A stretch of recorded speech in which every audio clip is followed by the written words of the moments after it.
الفيديو ده ان شاء الله هنتكلم على فيديو مهم جدا عن جدول مهم جدا للحمام للوقاية من جميع الامراض. النهاردة في الفيديو ده ان شاء الله هكلمكم على جدول مهم جدا لكل مربي مبتدئ يمشي عليه ومش هيجي عند حمامه اي امراض باذن الله.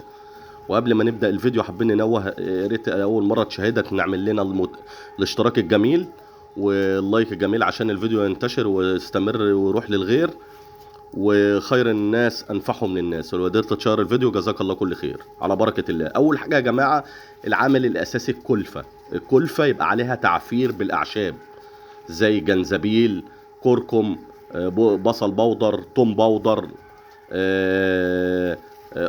قرنفل مطحون، زعتر، مضاد فيروسات.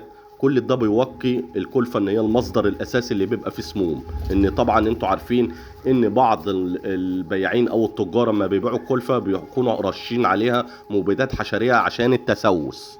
فانت بتوقي الحمام عشان ما يجيلوش موت مفاجئ، تحط عليها التعفير ده مضاد لاي بكتيري، لاي تسممات، لاي فطريات باذنك يا رب. ده اساسي تعمله في الكلفه. اول حاجه في اول الاسبوع يا جماعه تعمل خل تفاح، ان تنزل بخل تفاح، ان هو اقوى مضاد سموم وبكتيري قوي وقاتل للكنكر وللطفليات والاسهالات.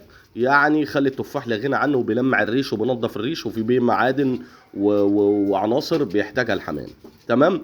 تفصل بميه تاني يوم، تنزل تالت يوم بخميره. الخميره بتعوض البكتيريا النافعه اللي هو قتلها الخل، ان هو الخل بيقضي على البكتيريا الضاره والبكتيريا النافعه.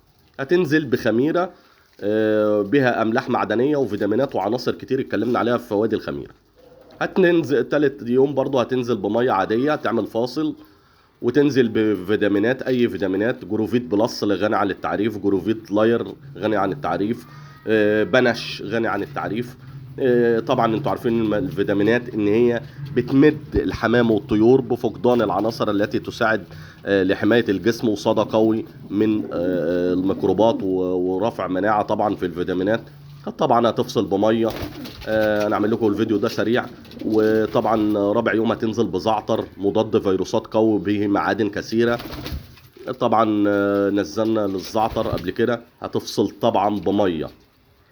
تمام. هتفصل بميه علشان خاطر ان كل ما بتفصل بميه اليوم اللي بعده الحمام بيستفاد بالعناصر او بالمشروب اللي انت بتحطه له او بالخميره اللي انت بتحطها له او بالفيتامينات اللي انت بتحطها له او خل التفاح اللي انت بتحطه له، بيستفاد بيه. بالفيصل اللي انت بتعمله بالفاصل اللي هو بتاع الميه العاديه. هنخش على الحلبة يا جماعه، اقوى رافع خصوبه عند الذكور والإناث. يعني ما شاء الله بها معادن كثيرة زي الحديد والفسفور والمغنيسيوم والزنك. ما شاء الله يعني هي قوية جدا، ورسول صلى الله عليه وسلم وصى بيها لكل شيء خلقه ربنا. يعني الحلبة أقوى رفع خصوبة. لو عندك الذكور بتروق اعطيها حلبة، بسم الله ما شاء الله لا قوة الا بالله، هتفرق معاك كتير وعن تجربة شخصية. بس تكون على عطش، تكون معطش الحمام ومش مأكله عشان يستفيد بيها. تمام. هنخش على سادس حاجة، الثوم يا جماعة. الثوم او الثوم لاخواتنا العرب العراقيين او المغاربة او الجزائريين او السعوديين او الشقايق الدول العربية الاخرى. الثوم يا جماعة او الثوم صد قوي لاي بكتيري او اي فيروس او اي شيء خلقه ربنا او معوي او في الدم. ما شاء الله الثوم صد قوي ورافع مناعة ومنشط عام ومحفز للحمام. يعني قنبلة شاملة. هتفصص 5 فصوص ثوم وتطحنهم او تهرسهم وتضيفهم على الكلفة برضو على جوع، تكون مجوع الحمام بتأكله مرة واحدة او مرتين في الوجبة بتاعته الاساسية. بس افضل شيء ان انت تقدم فيه اي شيء الصبح.